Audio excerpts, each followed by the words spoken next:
जब कुछ आपको लगता है आसान नहीं है, उसे आसान बनने के लिए क्या चाहिए आपको कि पवित्र आत्मा आप पर उतरे। जब कोई ऐसा लाइफ में समा आए, मैं इस पाप से छूट नहीं पा रहा हूँ, मैं पवित्रता में खड़ा नहीं हो पा रहा हूँ, मेरे लिए ये इंतजाम नहीं हो रहा है, मुझे डर लग रहा है मैं कैसे करूँ, मुझे डर लग रहा है मैं कैसे जाऊँ, मुझे डर लग रहा है ऑपरेशन में मेरी डेथ ना हो जाए, मुझे डर लगता है मेरी पत्नी अंदर हॉस्पिटल में, डॉक्टर बोल रहे हैं जब बच्चा बचेगा जब माँ बचेगी, तुम डर रहे हो। कैसा भी कभी भी समा कभी आपकी लाइफ में आए, अगर चल रहा है ऐसा समा, एक होती है संकट के समय वाली फास्टिंग। वो संकट का समय आया, प्रभु 40 रोजे प्रभु, एक संकट के समय आप रखते हो 21 रोजे प्रभु। क्यों? क्योंकि संकट के समय मुझे पता है एक ही चीज मेरे लिए आसान कर सकता है निकलना, कि जब पवित्र आत्मा मुझ पर उतरेगा। और जब तुम फास्टिंग में जाते हो, पवित्र आत्मा आप पर उतरता है।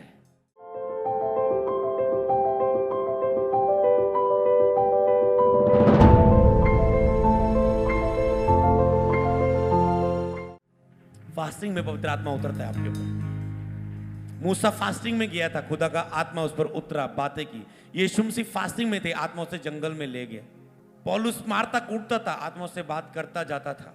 उपवास, फास्टिंग, पवित्र आत्मा आप पर उतरता है। तो एक तो संकट के समय अगर आप संकट में हो, आप इसलिए फास्टिंग में हो सकते हो। मैंने कहा लक्ष्य रखना फास्टिंग के लिए, और तुमने लक्ष्य रखे हुए। एक संकट के समय फास्टिंग होती है, संकट से बाहर आने की तुम रखते हो। एक तुम फास्टिंग रखते हो, जैसे इस्तर ने कहा ओके, राजा सामने मेरे लोगों का अच्छा षड्यंत्र रचा हुआ, मेरे लोगों की मौत का, मेरे लोगों की मौत का षड्यंत्र रचा हुआ है। कहती मैं रोजों में जाती हूं, 3 रोजों में जाती हूं मैं।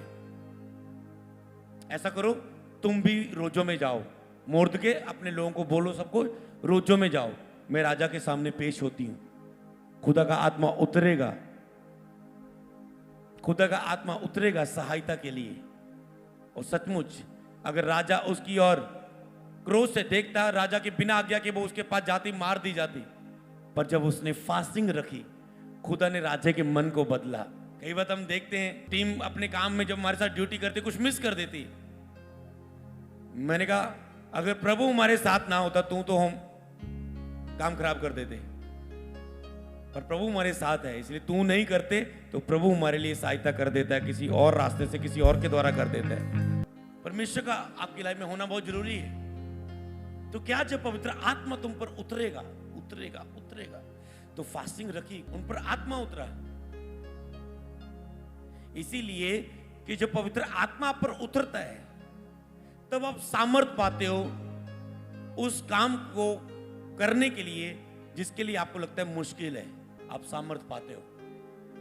हालेलुया, आप सामर्थ पाते हो उस कार्य के लिए जब पवित्र आत्मा आप पर उतरता है।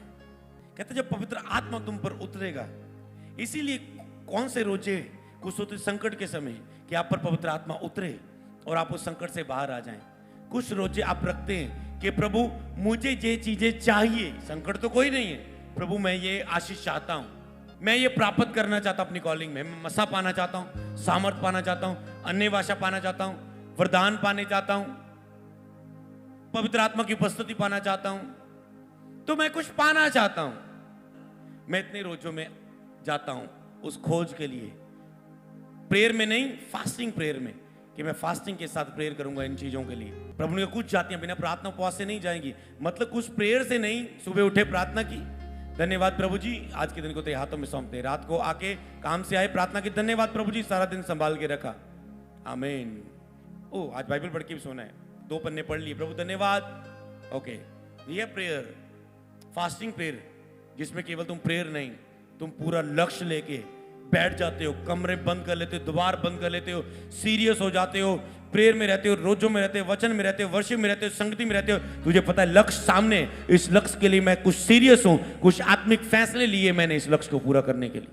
और जब तुम इस रीति से खुदा के पास जाते हो, लक्ष्य के लिए कुछ बोल के कुछ करके, जैसे 12 साल रोगी औरत ने, उसे पता था मैंने चिंगाई लेनी है, उसने कहा मैं कदम बढ़ाऊंगी, कोई बात नहीं, मुझे कोई मेद दे, मुझे कोई ठुकरा दे, मुझे कोई पैर के नीचे कुचल दे, मैं जाऊंगी। मैं बोलती हूं विश्वास के साथ कि मैं उसके वस्त्र के शुक्र ही चंगी हो जाऊंगी। बोला ठाना मन में, मैंने ठान लिया कि मैं उसके वस्त्र को छू के चंगी हो जाऊं। हालेलुया। जक्की ने ठान लिया चाहे मैं मर रहा हूं, मैं दरख्त पर चढ़ जाऊंगा पर देख के छोड़ूंगा यीशु मसीह को। आज तो जब आया, तो इसी तरह फास्टिंग मतलब लक्ष्य कि आप कुछ करते हो, स्टेप लेते हो अपनी लाइफ में। तो कुछ आप संकट के समय रखते हो फास्टिंग, कुछ आप कुछ पाने के लिए रखते हैं। और प्रभु ने कहा तुम संकट के समय के लिए, जब पाने के लिए ही नहीं, इसलिए फास्टिंग रखो कि तुम मुझसे प्रेम करते हो, तुम मुझे पाना चाहते हो। हालेलुया। तुम मुझसे प्रेम करते हो। कहता मैं तुझसे प्रेम चाहता हूं। आपको पता है प्रभु आपसे प्रेम चाहता है कि आप उसे प्रेम करें, आप उसे प्रेम करें, क्योंकि उसने कहा प्रभु अपने परमेश्वर से सारे मन, सारे प्राण, सारी शक्ति से प्रेम कर और अपने पड़ोसी से प्रेम कर। ये सबसे बाइबल में बड़ी और महान आज्ञा है कि तुम प्रभु से प्रेम करो। मरियम ने जब महंगा इत्र यीशु पर उंडेल दिया, लोगों ने कहा ये तो महंगा इत्र है, इसको बेच के कंगालों की सेवा की जा सकती है। प्रभु कहते कंगाल सदा तुम्हारे साथ रहेंगे, पर इसने पहचान लिया मैं ज्यादा टाइम तुम्हारे साथ नहीं हूं, क्योंकि मैं क्रूस पर चढ़ाया जाऊंगा, तीसरे दिन मुर्दों में से जी उठूंगा, उसके बाद मेरा स्वर्गीय रूपांतरण होगा, मैं जीवित स्वर पर उठाया जाऊंगा। इसलिए जो इसने अपना प्यार मुझे दिखाया, दीन कर दिया, अपने आप को नम्र कर दिया, इस बात के कारण जब जब इसके विषय में बात की जाएगी, ये लिखी जाएगी बाइबल में और ये बार बार याद की जाएगी, इसकी चर्चा लोगों के द्वारा की जाएगी जो इसने मेरे साथ किया। जब आप प्रभु से प्रेम करते हैं, आपकी चर्चा होती है दुनिया में, रिश्तेदारों में, नगर में, इन जीसस क्राइस्ट नेम। मैंने कहा जब आप प्रभु से प्रेम करेंगे आपकी चर्चा होगी। जो प्रभु से प्रेम करना छोड़ देते हैं उनकी चर्चा रुक जाती है, उनका फैलाव बंद हो जाता है, बाइबल उसके बारे में लिखना बंद कर देती है। जब तक वो खड़े रहते बाइबल उनकी स्टोरी को लिखती जाती, जब वो नीचे हो जाते तो बाइबल उसके लिए लिखना बंद कर देती थी, उनकी स्टोरी खत्म हो जाती थी कि उन्होंने अच्छी शुरुआत की पर एंड अच्छा नहीं किया। इसका मतलब ये नहीं होता उनकी शुरुआत को भूल गया, पर खुदा कहता है तूने जितना किया तुझे उतना प्रतिफल मिल जाएगा। तूने जितना किया, जो जैसा काम करेगा वो वैसा प्रतिफल पाएगा। हालेलुया। तो क्या उसने बहुत लंगड़े चलाए, बहुत सेवा की? उसने प्यार दिया खुदा को अपना। प्रभु आपसे सेवका ही नहीं, आपसे काम नहीं, आपकी और चीजें नहीं, इससे पहले वो चाहता है कि तू सबसे बड़ी और महान आज्ञा पूरा करे, कि तू प्रभु से प्यार करे। हालेलुया। तो कुछ नए गीत गाना, कुछ नए गीतों से वर्शिप करने का मकसद यही होता है कि हम कुछ नए लफ्जों के साथ खुदा के साथ प्यार जाहिर कर सके। तो क्या करते? तो तीसरे रोजे प्रभु को पाने के लिए, प्रभु से प्रेम करने के लिए, प्रभु के साथ बिना कोई चाहत के, बस प्रभु को चाहने के लिए, हालेलुया, कि मुझे खुदा चाहिए, बस मैं तेरे साथ संगति में आना चाहता हूं। हालेलुया। तो क्या कहा उसने? जब पवित्र आत्मा तुझ पे उतरेगा, तो फास्टिंग में पवित्र आत्मा पर उतरता है, पर प्रदान की सामर्थ तुझ पे छाया करेगी। परमेश्वर की सामर्थ, जहां पर पवित्र आत्मा है वहां पर सामर्थ है, सामर्थ तुझ पे छाया करेगी। इसका मतलब ऐसा ही नहीं कि पवित्र आत्मा तुझ पे उतरेगा, तुम सामर्थ भी पाओगे, लेकिन जब पवित्र आत्मा तुम पर उतरेगा तुम सामर्थ पाओगे। जब रियल में पवित्र आत्मा उतरता है, क्या चिन्ह होता है? वो व्यक्ति सामर्थ पाता है। रियल में कौन सी सामर्थ? ये सामर्थ पा चुका है पाप से छूटने की, ये सामर्थ पा चुका है प्रार्थना करने की, ये सामर्थ पा चुका है चंगियाई की, ये सामर्थ पा चुका है दुष्ट आत्मा से आजाद होने की, ये सामर्थ पा चुका है मसीह की गवाही देने की, ये सामर्थ पा चुका है वर्शिप करने की, ये सामर्थ पा चुका है आराधना करने की, ये सामर्थ पा चुका है अपनी कमजोरियों पर जीतने की, ये सामर्थ पा चुका है अपनी अभिलाषाओं पर जीतने की।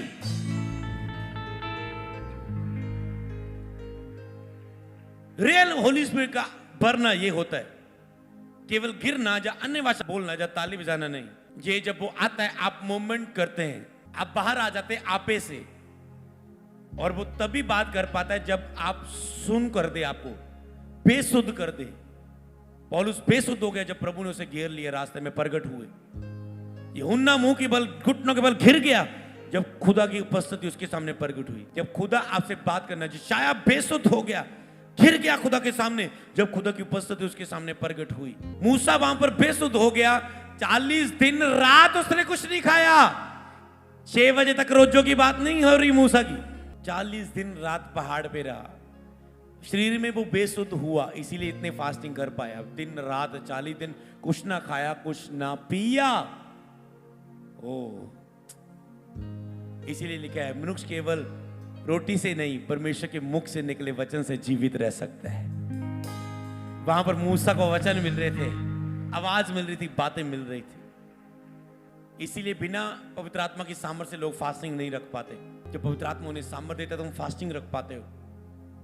जब पवित्र आत्मा तुझ पे उतरता है, और वो तब उतरता है जब तुम मांगते हो, वो तब उतरता है जब तुम मांगते रहते हो, इंतजार करते हो। प्रेरितों के काम की तरह उन्होंने इंतजार किया, ठहरे रहे। वो तब उतरता है जब तुम हम्बल होते हो उसके सामने। 3 बातें लिख ले। चौथी बात, वो तब उतरता है जब तुम अपने पापों को मान लेते हो कि प्रभु मैं बहुत गलत हूं। 5वीं बात, वो तब उतरता है जब तुम कहते प्रभु तेरे बिना मैं कुछ भी नहीं हूं। मैं ना ही प्रचार कर सकता हूं, ना ही आराधना कर सकता हूं, ना ही रोजे रख सकता हूं, ना ही किसी को वचन सुना सकता हूं, ना ही अपने बिजनेस में सफल हो सकता हूं। मैं तेरे बिना कुछ भी नहीं हूं। पर ये कुछ भी नहीं हूं तब कह पाते जब आपको ठोकर लगती है और आपको पता चलता है कि आप अपने बल से नहीं कर पा रहे। जब 5 दिन आपके घर में कोई कमाई ना आए, तब आपको याद आता है प्रभु तू ही चाहिए, तेरे बिना कुछ भी नहीं। तो पवित्र आत्मा जब आप कहते हैं तेरे बिना मैं कुछ भी नहीं, तब आता है। जब आप हम्बल होते हो तब आपकी लाइफ में उतरता है। जब आप भूखे और प्यासे होते हो तब पवित्र आत्मा आपकी लाइफ में उतरता है। जब आप नम्र हो जाते हो पवित्र आत्मा आप पर उतरता है। जब आप अपनी गलतियों को मानते हो पवित्र आत्मा उतरता है। जब आप दूसरों की गलतियों को माफ कर देते हो पवित्र आत्मा आप पर उतरता है। जब आप फलों में चलना शुरू करते हैं पवित्र आत्मा आप पर उतरना शुरू हो जाता है। प्रेम, आनंद, शांति, दयालुगी, वफादार, भलाई, संयम, जब तुम आत्मा के फलों में चलना शुरू कर देते हो, क्योंकि फल उसने नहीं डालने, फल आत्मा के हमारे अंदर है, क्योंकि पवित्र आत्मा हमारे अंदर है। जब हमने बपतिस्मा लिया था हम पवित्र आत्मा पा चुके थे, तो उसके फल भी हमारे साथ आए। बस हम जब शरीर में रहते हम इसे यूज नहीं कर पाते। हम प्रेम में नहीं रह पाते, हम शांति में नहीं रह पाते, हम दया में नहीं रह पाते, वफादार नहीं रह पाते अपनों से, परमेश्वर से, भलाई नहीं कर पाते, निर्माई नम्रता में नहीं जी पाते, संयम नहीं रख पाते, सेल्फ कंट्रोल नहीं रख पाते, धीरज नहीं रख पाते, विश्वास में नहीं रह पाते, जब शरीर की अभिलाषा में होते। हालेलुया। तो इसीलिए पवित्र आत्मा जब आप ऐसा करते हैं आपकी लाइफ में उतरता है, तो पवित्र आत्मा की सामर्थ आपको ऐसा आज करना है कुछ भी बाकी ना रह जाए। हो सकता है तूने अपने पापों की माफी मांग ली, पर जो दूसरों ने तेरे लिए किया तूने क्षमा नहीं किया। हो सकता है तूने भूख तो दिखाई प्रभु को, पर समर्पित नहीं किया अपनी लाइफ को। हो सकता है तूने पापों को मान तो लिया मैं गलत हूं, पर आगे से उस पाप में ना जाने का फैसला नहीं किया। हो सकता है तुम आराधना तो कर रहे हो, पर पूरे दिल से भूखे प्यासे होकर नहीं कर रहे। तो कुछ भी ऐसा न रहे जो तुम्हारी लाइफ में अनकंप्लीट रहे, जब पवित्र आत्मा से तुम भरना चाहते हो। परम प्रधान की सामर्थ्य तुझ पे छाया करेगी। इसलिए वह जो पवित्र उत्पन्न होने वाला है वह परमेश्वर का पुत्र कहलाएगा। वह जो पुत्र उत्पन्न होने वाला है वह परमेश्वर का पुत्र कहलाएगा। हालेलुया। तो क्या जब पवित्र आत्मा उतरा, आगे पढ़ेंगे वचन को। लूका 1:38 में मरियम ने कहा देख मैं प्रभु की दासी हूं, मुझे तेरे वचन के अनुसार हो। तब तो स्वर्गदूत उसके पास से चला गया। हालेलुया। आज आपको कहना है जो वचन बोला गया मेरे ऊपर, भविष्यवाणी, इस वचन के अनुसार मेरी लाइफ में हो। मैं विश्वास करती हूँ मेरे लिए सब कुछ आसान हो चुका है। खुदा की ग्रेस अनुग्रह मुझ पे हो चुका है, मेरे लिए आसान हो चुका है। इसी विश्वास से मैं जाऊंगा और गवाही के साथ वापस आऊंगी। हालेलुया। पढ़ेंगे वचन को आगे। लूका 24:49 में लिखा है और देखो जिसकी प्रतिज्ञा मेरे पिता ने की है उसको मैं तुम पर उतारूंगा। जब तक स्वर्ग से सामर्थ ना पाओ तब तक तुम इसी नगर में ठहरे रहो। पवित्र आत्मा का इंतजार करना। अगर तेरी लाइफ में आज ना आए वो, इंतजार करो, उसके इंतजार में रहो। पर जब वो आएगा सब अधूरा मिट जाएगा। हालेलुया। सब कुछ आसान हो जाएगा, इसलिए इंतजार करो।